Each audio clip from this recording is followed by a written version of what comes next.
రోజా పూలై పూయాలి, పులకించి కొమ్మల్లో ఆ కోయిల పాటలు పాడాలి. చుట్టాలు పక్కాలొచ్చి కమ్మని విందులు చెయ్యాలి, చూసేటి ఊరు వాడ మనసారా దీవించాలి.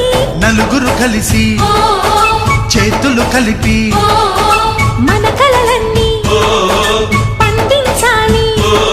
ఒక చోట పుట్టని కోడళ్ళు అయ్యారు అమ్మకే కూతుళ్ళు. త్వరలో